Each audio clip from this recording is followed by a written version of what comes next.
Hello friends, welcome back again to our YouTube channel. आज हम इस वीडियो में लेके आए हैं एमएससी के लिए न्यूक्लियोफिलिसिटी स्केल। ठीक है, तो ये दरअसल एक तरह का ऑर्डर होता है जो न्यूक्लियोफाइल के उसके स्ट्रेंथ के अनुसार मतलब उसको अरेंज करके रखा गया रहता है। ठीक है, तो अलग अलग टाइप के न्यूक्लियोफाइल का बहुत अलग अलग आपको स्केल देखने को मिलेगा, है ना। आप गूगल करेंगे तो फिर आपको बहुत सारा इमेज में जाकर देखिएगा, बहुत सारा जो है एमीन का हो जाएगा, आपका नॉर्मल एल्कीन का हो जाएगा। ठीक है, इस तरह से न्यूक्लियोफाइल जो होते हैं, वेल्कीन भी एक न्यूक्लियोफाइल है, लोन पेयर तो नहीं होता, डबल बॉन्ड जरूर होता है उसके पास। ठीक है, वो डबल बॉन्ड को भी डोनेट कर सकता है किसी न्यूक्लियोफिलिक सेंटर इलेक्ट्रोफाइल में, है ना। तो न्यूक्लियोफाइल के स्ट्रेंथ के आधार पे अरेंज करना न्यूक्लियोफिलिसिटी स्केल कहलाता है। वास्तव में ये क्या होता है, रिएक्टिविटी ऑर्डर होता है कि कौन सा न्यूक्लियोफाइल कितना ज़्यादा रिएक्टिव है, उसको हम प्राथमिकता देते हैं। ठीक है, चूँकि न्यूक्लियोफाइल एक काइनेटिक टर्म है ना। देखो, न्यूक्लियोफाइल और बेस दोनों एक जैसा लगता है, बेस में भी नेगेटिव चार्ज, न्यूक्लियोफाइल में भी नेगेटिव चार्ज, लेकिन बेस क्या होगा, जो एसिड से रिएक्शन करेगा, ठीक है, या प्रोटॉन से जो रिएक्शन करेगा वो क्या कहलाएगा, बेस कहलाएगा। ठीक है, लेकिन न्यूक्लियोफाइल क्या करता है, वो कार्बन एटम पे अटैक करता है जनरली। और सबसे अहम चीज़ क्या होता है, इस पे जो काइनेटिक टर्म होता है, रिएक्शन रेट के आधार पे इसका ऑर्डर दिया जाता है। और ये क्या करता है, सब्स्टिट्यूशन रिएक्शन में मेजरली यूज होता है। ठीक है, कहीं सब्स्टिट्यूशन रिएक्शन हो रहा है तब जाके वहाँ पे क्या कहेंगे हम, न्यूक्लियोफाइल आ रहा है और एक न्यूक्लियोफाइल रिलीज आउट हो रहा है। ठीक है, देखते हैं न्यूक्लियोफाइल क्या है। ऐसा स्पीसीज जो किसी दूसरे इलेक्ट्रोफाइल को लोन पेयर इलेक्ट्रॉन देता हो, जैसे कि OH माइनस, क्लोरीन माइनस, है ना, फ्लोरीन माइनस, या अमोनिया, या H2O भी हो सकता है, न्यूट्रल भी हो सकता है। ठीक है, कोई दिक्कत नहीं है ना। न्यूक्लियोफाइल और बेस में बस इतना ही अंतर है कि वो बेस अपना इलेक्ट्रॉन पेयर प्रोटॉन को देगा, अब प्रोटॉन चूँकि एसिडिक बिहेवियर से रिलेटेड रहता है। ठीक है, जबकि न्यूक्लियोफाइल हमेशा इलेक्ट्रॉन डिफिशिएंट सेंटर पे, जैसे कार्बन, बोरान इत्यादि पे अटैक करता है। मतलब कार्बन पे यदि पॉजिटिव बिहेवियर हो, बोरान में पॉजिटिव बिहेवियर हो, तो वहाँ अटैक करेगा। ठीक है, तो इस तरह से ये क्या करता है, अटैक करता है तथा सब्स्टिट्यूशन रिएक्शन को कराता है। तो यहाँ पर सब्स्टिट्यूशन रिएक्शन जो है कॉमन है, ये सब्स्टिट्यूशन रिएक्शन होना चाहिए। ठीक है, न्यूक्लियोफाइल नेगेटिव चार्ज स्पीसीज तो होते ही होते हैं, साथ में न्यूट्रल में भी हो सकता है, जैसे कि ये यहाँ पे एग्जांपल है ना।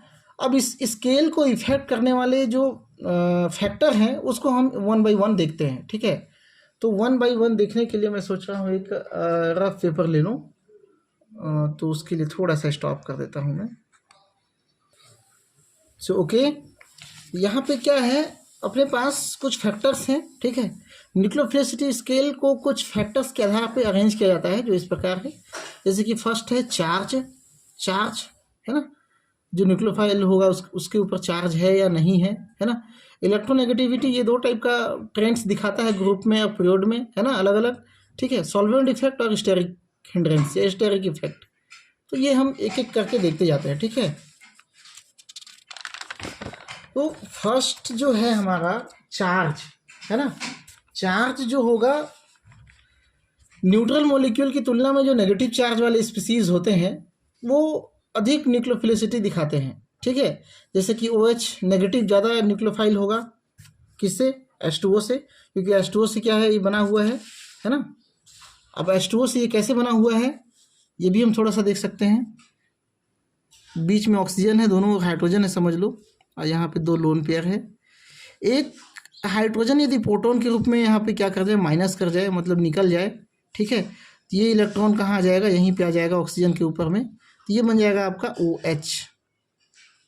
इसमें अब 6 लोन पेयर इलेक्ट्रॉन हो गए, नेगेटिव चार्ज हो गया। तो इससे कहीं ना कहीं ये क्या होता है, ज़्यादा अधिक स्ट्रॉन्ग न्यूक्लियोफाइल होता है। जैसे कि यहाँ पे एमीन की बात करें तो एमीन अमोनिया से जो बना हुआ एमीन है ना, वो भी क्या करेगा, ज़्यादा न्यूक्लियोफिलिक प्रॉपर्टी दिखाएगा। उसी तरह से H2S से बना हुआ HS होगा वो, या फिनॉल से बना हुआ फिनॉक्साइड आयन, है ना। फिनॉल थोड़ा नहीं दिखा है, चलिए, तो ये क्या हो गया, फिनॉल से बना हुआ फिनॉक्साइड आयन, ये भी क्या होगा, इसकी तुलना में ज़्यादा न्यूक्लियोफाइल होगा। तो nucleophilicity increase with increasing electron density on the atom या ऑन एन एटम, ठीक है। जब किसी एटम पे इलेक्ट्रॉनिक डेंसिटी बढ़ती है तब न्यूक्लियोफिलिसिटी भी बढ़ती है। तो यहाँ क्लियर हो गया होगा आपको, है ना। दूसरा चीज़ है यहाँ पे इलेक्ट्रोनेगेटिविटी। इलेक्ट्रोनेगेटिविटी इंक्रीज होने पर क्या इफेक्ट पड़ता है वो हम देख लेते हैं। इलेक्ट्रोनेगेटिविटी बढ़ेगा, ठीक है। इलेक्ट्रोनेगेटिविटी बढ़ेगा, सपोज ये कोई एटम है और ये भी कोई एटम है। इलेक्ट्रोनेगेटिविटी जिसकी ज़्यादा होगी उसका साइज क्या होगा, कम होगा। मतलब उसका न्यूक्लियस क्या करेगा, इलेक्ट्रॉन को टाइटली बंधा होगा, ठीक है, टाइटली अटैच्ड होगा। तो ये इलेक्ट्रॉन टाइटली बॉन्डेड है, अगर बाहर से आया हुआ इलेक्ट्रॉन है तो उसको भी क्या कर रहा है, अधिक पावर के साथ में खींच रहा है, ठीक है। जो स्मॉल साइज वाला होगा वो अपना इलेक्ट्रॉन किसी को देना चाहेगा, नहीं चाहेगा, क्योंकि वो खुद क्या कर रहा है, इलेक्ट्रॉन को काफ़ी स्ट्रांगली खींच रहा है अपने न्यूक्लियस की तरफ और बंधा हुआ है ना। न्यूक्लियस में धंस जाएगा ऐसा नहीं है, वो एक निश्चित डायमीटर पे मूव करते रहते हैं, लेकिन ये क्या है, स्ट्रांगली अटैच्ड है, ठीक है। जबकि अगर बड़ा साइज है तो फिर उसके बीच में डिस्टेंस ज़्यादा होगा, ठीक है। यहाँ पे अटैचमेंट उतना स्ट्रॉन्ग नहीं होगा जितना कि इस छोटे वाले साइज में होगा, ठीक है। तो यहाँ पे अगर हम एक सीरीज देख लें कार्बन, नाइट्रोजन, ऑक्सीजन और फ्लोरीन का, ठीक है, इसके हाइड्राइड्स ले लें तो हाइड्राइड से बनने वाले जो एनायन होंगे, जैसे CH4 से CH3 बना, NH3 से NH2 बना, H2O से OH बना, HF से F- बना, ठीक है। तो यहाँ पे सभी में नेगेटिव चार्ज आएगा। अब इसका जो न्यूक्लियोफिलिक कैरेक्टर होगा वो कुछ इस तरह से होगा, इंक्रीजिंग ऑर्डर इसका इधर होगा। मतलब यहाँ पे सबसे ज़्यादा स्ट्रॉन्ग न्यूक्लियोफाइल कौन होगा, CH3-, ठीक है, जो इसकी अनस्टेबिलिटी को भी दिखाता है, ठीक है जी। और यही न्यूट्रल की बात करें, न्यूट्रल स्पीसीज की, तो यहाँ पे चूँकि CH4 में कोई लोन पेयर नहीं होता, अगर मैं यहाँ पे CH4 लगा दूँ, है ना, तो यहाँ पे कोई लोन पेयर इलेक्ट्रॉन नहीं है जो कि डोनेट कर पाए, इसलिए हमने इसको यहाँ पे नहीं लिया। लोन पेयर वाला जो इलेक्ट्रॉन वाला जो स्पीसीज होगा वही क्या करेगा, इलेक्ट्रॉन पेयर डोनेट कर पाएगा। अब ये कहाँ से कर पाएगा, ठीक है। तो अमोनिया ज़्यादा रिएक्टिव होगा किससे, H2O से, और H2O ज़्यादा रिएक्टिव होगा किससे, HF से। HF यहाँ पे क्या है, ज़्यादा स्टेबल है, ठीक है। मतलब इसकी न्यूक्लियोफिलिसिटी भी क्या है, अधिक है, ठीक है जी। चलिए नेक्स्ट चलते हैं। अब हम चलते हैं किधर, सॉल्वेंट इफेक्ट की ओर। सॉल्वेंट इफेक्ट क्या होता है, सॉल्वेंट इफेक्ट देखो, सॉल्वेंट जो होगा हमारा यहाँ पे क्या होगा, पोलर तो होगा, लेकिन पोलर में दो प्रकार का हो सकता है, प्रोटिक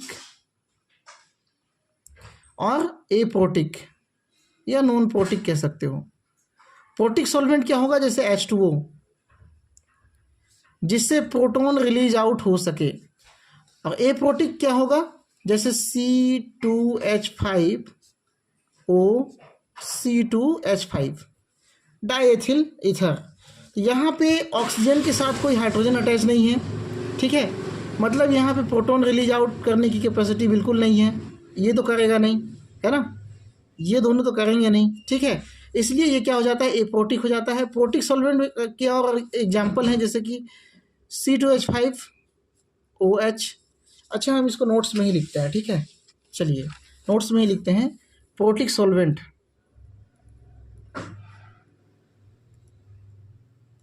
अब ये पोलर तो होंगे ही होंगे, ठीक है, तो हम यहाँ पे पोलर भी डाल देते हैं।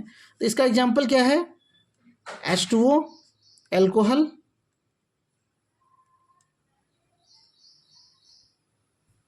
Alcohols, ethyl alcohol, methyl alcohols. और एप्रोटिक सॉल्वेंट क्या होगा,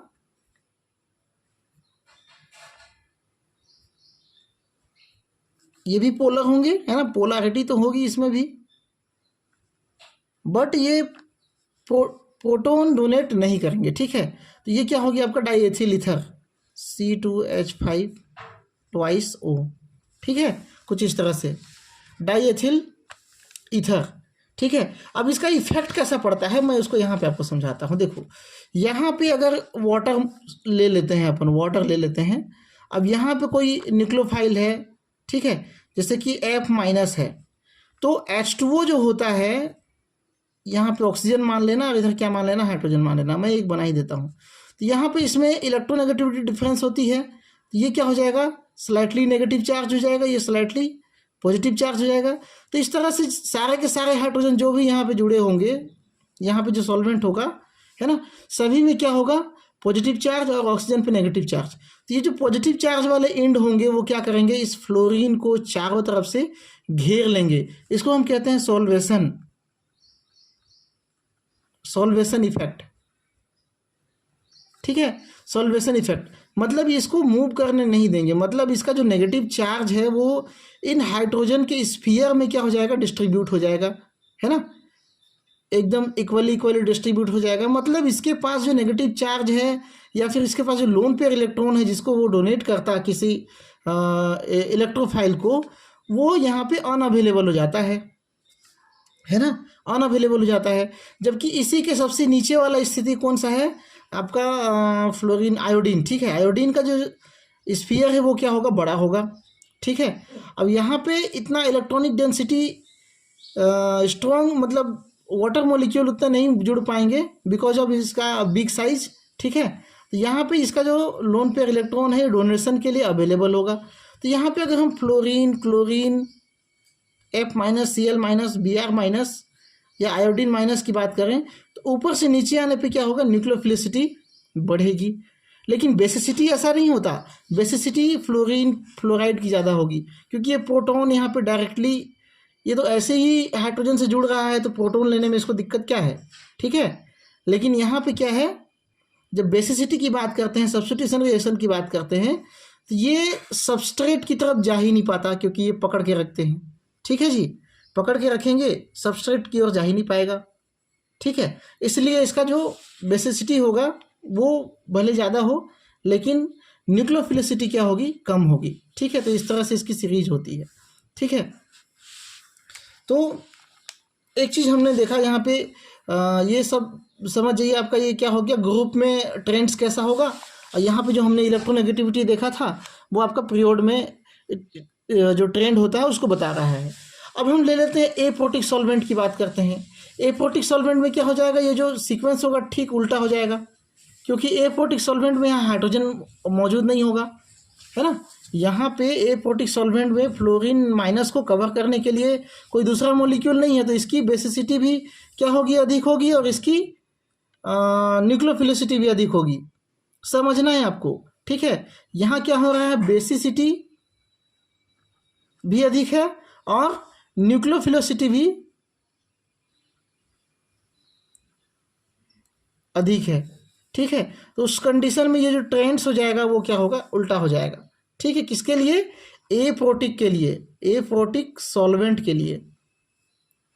ये सारा चीज़ आपको लिखना है, क्योंकि मैं यहाँ लिख नहीं पाया और आगे एक टॉपिक भी छूट गया है मैं, जो कि यहाँ पे भी मैं डालने वाला हूँ। तो आप यहाँ पे सारा चीज़ डालेंगे, यहाँ पे सीरीज बना देंगे कि फ्लोरीन ज़्यादा है, क्लोरीन, ब्रोमीन, आयोडीन से किस में, एप्रोटिक में। और ठीक उसका उल्टा प्रोटिक में हो जाएगा, फ्लोरीन का जो स्ट्रेंथ होगा कम होगा, फिर क्लोरीन, ब्रोमीन, फिर आयोडीन का सबसे ज़्यादा होगा। किसके लिए, प्रोटिक सॉल्वेंट के लिए। तो कंफ्यूज नहीं होना है। ठीक है, मैं यहाँ पे जो फोर्थ टॉपिक है आपका डाला नहीं, यहाँ पे स्टेरिक हिंड्रेंस डाल दे रहा हूँ, स्टेरिक इफेक्ट। ठीक है, स्टेरिक इफेक्ट, चूँकि मैं भी इसको यहाँ पे डील नहीं कर रहा हूँ, इसको डायरेक्टली मैं आपको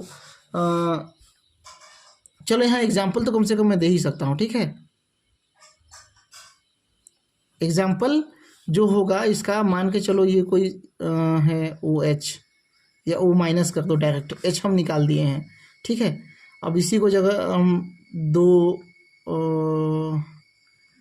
यहाँ पे क्या है, एथिल है, सॉरी मेथिल है, यहाँ भी मेथिन है, मेथिन है। अब यहाँ पे हम 3 मेथिल ग्रुप डाल देते हैं, कार्बन से अटैच, सॉरी ये कार्बन यहाँ बीच में होगा, कार्बन यहाँ होगा, कार्बन यहाँ होगा। ठीक है, यहाँ के पे क्या कर देते हैं, O-। अब देखते हैं यहाँ पे 3 CH3 ग्रुप जुड़ा है, यहाँ पे 2 CH3 ग्रुप जुड़ा है, यहाँ पे 1 CH3 ग्रुप जुड़ा है। ठीक है, तो इनमें सबसे ज़्यादा जो क्या बोलना चाहिए, न्यूक्लियोफाइल कौन होगा, जो प्रॉपर्टी दिखाएगा। तो यहाँ पे जो CH3 होता है, CH3 इसको मैं थोड़ा सा डिटेल में लिखता हूँ, CH3CH2O-। अब अगला जो हम लिखे थे वो क्या था, CH3CH2O-। और थर्ड वन क्या था, CH3 एंड CH3, तीनों ही क्या कर रहे थे, एक कार्बन से जुड़े हुए थे, और ये क्या है, O-। अब यहाँ पे देखो इसमें प्लस आई इफेक्ट होता है। प्लस आई इफेक्ट क्या करता है, इलेक्ट्रॉन डोनेटिंग ग्रुप होता है, इलेक्ट्रॉन रिपल्सिंग ग्रुप होता है। तो जितना ज़्यादा यहाँ पे इलेक्ट्रॉन रिपल्सिंग ग्रुप जुड़ा होगा उतना ही ज़्यादा यहाँ पे इलेक्ट्रॉनिक डेंसिटी क्या होगी, इंक्रीज होगी किस ऑक्सीजन के ऊपर में। ठीक है, तो यहाँ पे 2 है, यहाँ पे 3 है, ये टर्सरी है, ये सेकेंडरी है, ये प्राइमरी है। तो ऑब्वियसली यहाँ पे स्पष्ट हो जाता है कि जिसके ऊपर, जिस एटम के ऊपर में नेगेटिव चार्ज ज़्यादा होगा वो ज़्यादा न्यूक्लियोफाइल की तरह एक्ट करेगा। तो यहाँ पे टेंडेंसी क्या होगा, 3 degree second degree to first degree. यहाँ पे मैं आप लिख दे रहा हूँ आपको कि इसका जो क्रम होगा कुछ इस तरह से होगा, या फिर इसको आप कर सकते हो 3 degree is more nucleophile character than second degree than first degree. ठीक है, तो ये आप यहाँ पे डील करोगे, अच्छे से डील करोगे, जो जो बातें मैंने बताई हैं आप उसको लिखोगे। ठीक है, ये तो था आपका स्टेरिक इफेक्ट। अब स्टेरिक इफेक्ट ये होता है, ठीक है। अब यहाँ पे एक चीज़ और गौर करने की बात है,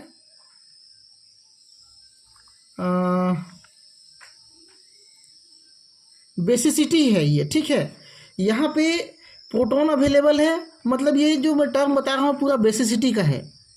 ठीक है, बेसिसिटी का है। न्यूक्लियोफिलिसिटी यहाँ से कट कर देना। ठीक है, न्यूक्लियोफिलिसिटी इसको सुधार लेना। ये जो क्रम है वो क्या है, बेसिसिटी का है। जबकि न्यूक्लियोफिलिसिटी का फर्क क्या पड़ता है, देखो इसको अटैक करना है किस पे, किसी ऐसे कार्बन एटम पे अटैक करना है जिसमें क्या हो, स्लाइटली नेगेटिव पॉजिटिव चार्ज हो। तो जब ये अटैक करने जाएगा तो इसके पास स्टेरिक इफेक्ट नहीं है, हमको तो स्टेरिक इफेक्ट पढ़ना है। ठीक है, इसके पास स्टेरिक इफेक्ट मतलब ह्यूजनेस नहीं है, बल्कीनेस नहीं है, तो ये इससे आसानी से जुड़ पाएगा। लेकिन यहीं पे किसी ऐसे कार्बन पर अटैक करेगा ये टर्सरी वाला, तो इसके पास क्या है, स्टेरिक इफेक्ट ज़्यादा है। तो स्टेरिक इफेक्ट इसमें भी क्या होगा, स्टेरिक इफेक्ट होगा, भले ही वो CH3 क्यों ना हो। ठीक है, स्टेरिक इफेक्ट के कारण यहाँ पे रिपल्सन हो जाता है, जिस वजह से यहाँ भले ही इलेक्ट्रॉन अवेलेबल हो लेकिन ये इसको डोनेट नहीं कर पाता है ना। यहाँ पे ये फंडा है। ठीक है, यहाँ पे फंडा थोड़ा अलग है। भले यहाँ पे इलेक्ट्रॉनिक डेंसिटी बढ़ रही है, इलेक्ट्रॉनिक डेंसिटी बढ़ने से बेसिसिटी जरूर इंक्रीज हो रही है टर्सरी का, लेकिन जब हम न्यूक्लियोफिलिसिटी की बात करें, न्यूक्लियोफिलिसिटी की बात करें तो उस कंडीशन में ये जो क्रम है वो उल्टा हो जाता है ना। मतलब प्राइमरी जो होगा वो मोर न्यूक्लियोफाइल होगा किससे, सेकेंड डिग्री से, सेकेंडरी जो होगा वो टर्सरी से मोर न्यूक्लियोफाइल होगा, because of steric effect. Steric effect, ठीक है जी। तो यहाँ पे इसको मेंशन करना, दोनों में डिफरेंस क्लियर कर देना। मैं यहाँ पे न्यूक्लियोफाइल बता दे रहा था, रॉन्ग है वो। ठीक है, ये करेक्ट है, आप इसको डील करोगे। ठीक है, एग्जाम्पल में आप प्लस आई इफेक्ट बताओ, कोई दिक्कत नहीं है, लेकिन उसके साथ में आप क्या कर देना, बेसिसिटी बता देना। साथ में जब आप स्टेरिक इफेक्ट की बात करते हो तो यहाँ पे स्टेरिक हिंड्रेंस आना चाहिए, यहाँ पे बल्कीनेस आना चाहिए। बल्कीनेस के कारण यहाँ पे जुड़ने में कठिनता होती है, क्योंकि इधर भी बल्क है, इधर भी बल्क है। ठीक है, जरूरी नहीं कि CH3 हो, अगर हाइड्रोजन भी है तो हाइड्रोजन और ये CH3 रिपल करेंगे आपस में, बिकॉज ऑफ स्टेरिक। स्टेरिक मतलब क्षेत्रीय प्रभाव। ठीक है, क्षेत्रीय प्रभाव के कारण। ठीक है, अब क्लियर हो गया। तो यहाँ तक आप जो है लिखेंगे।